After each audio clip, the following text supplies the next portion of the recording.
The little device that I'm wearing on my wrist is called a Whoop. And what it is, it's a little biometric sensor. It's a simple device. There's no watch on it. There's nothing to it aside from these little lights here that pull your heart rate. And it's a pretty simple little deal. This one is a version 3, and part of what I'm getting into here is I'm going to go over the data and what you actually get from it, but the form factor is mildly important. There's a little battery deal that slides on that you have to utilize once every 5 days, but you keep it on 24/7. I know my wife takes it off when she showers or gets ready or puts lotion on or whatnot. I'm a little bit more simple and I keep mine on 24/7. What I'm going to take you through now is the data set that you get when you wear a Whoop. So when you first open the app, I'm going to actually give you a run through of my real life personal data, which I'm more than happy to share with anybody who wants to watch this. When you open the app, you're going to get a quick snapshot of how you're doing for the day. You're going to see your recovery here on the upper left-hand corner. You're going to see your current day strain, which means how hard or how many calories you've burned so far that day. And just below recovery in the upper left, you're going to see your HRV for the preceding evening. So that would be your heart rate variability. And then here is sleep, which is a category that I need to work on dramatically, is indicated down below where you see 6:55. On the right, you'll see the time that you went to bed as well as the time you woke up. I like this. I'll look at this typically first thing in the morning or really about an hour after waking up once I think about it to kind of see how the previous night was and what my body can take on for the next day. So as I swipe over to the right, I'll see my current daily strain. This becomes more relevant later in the day or even the following day, so I can compare how my training affected me or how hard I could train the following day. So here I get a quick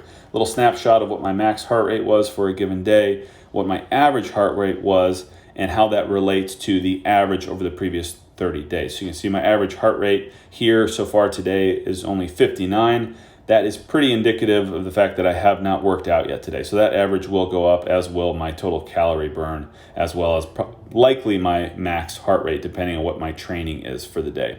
If I swipe to the right further, I see this is really what I'm looking for when I open the app. Am I red, yellow, or green? Red implies that I'm not recovered. Yellow implies that I'm in a pretty good recovery window. And green would imply that I'm doing really well. So here, my numbers are actually fairly decent according to or over the last 30 days, however, not compared to the last 7 days. So my HRV was a little bit above the last 30 days. My resting heart rate was lower, and my sleep was actually better, which is kind of embarrassing coming from somebody who recommends getting quality sleep or more sleep, I should say. So I got some decently quality sleep last night for me. And again, this is just me kind of running through what I look at, and here, I jump in, I spent 7 hours and 52 minutes in bed, which is a little bit above my average.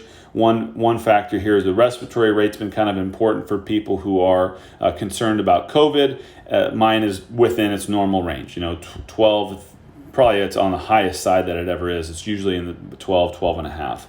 So again, I go back to time in bed and then the different categories of sleep here. I spent 7 hours and 52 minutes in bed. Of that, 57 minutes was awake. I had some weird dreams last night. I don't know what's going on. And then light sleep was a lot, way too much light sleep. I only got 4 hours, or I got 4 hours and 17 minutes of light sleep.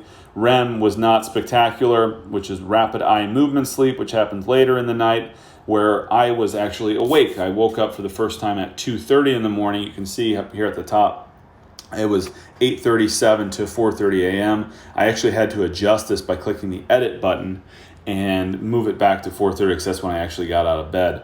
I woke up, or my Whoop noticed that I was awake at 2:30 today. So that was not necessarily ideal. And this is the deep restorative sleep for your soft tissues, your muscle recovery and whatnot. So I'm not here to brag about my sleep because it's pretty darn poor. I'm here to kind of share what a given night or a given day of data looks like. So again, going back from my sleep to my recovery, which is what I kind of use this thing mostly for, looking in the rearview mirror of seeing what my resting heart rate has done in the past and how that compares over the course of the last week or the last 7 days.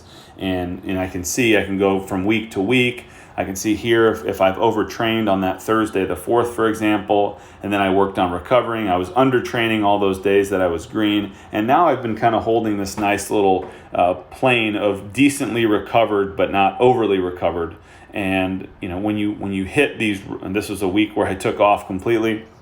When you hit a day where it's red, you'll have some sort of a reason for that, whether it's too much alcohol, not enough sleep, or a combination of all the above. So again, if I go here to my day strain, I can swipe down and see kind of what my average day strain is, which has been pretty consistently around 16, 15 and a half is the exact.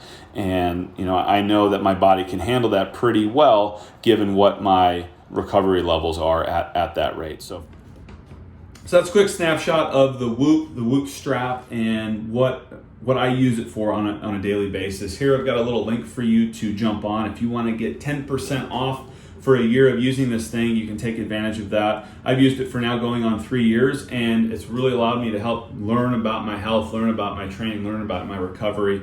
And it's the ultimate accountability tool because it is objective.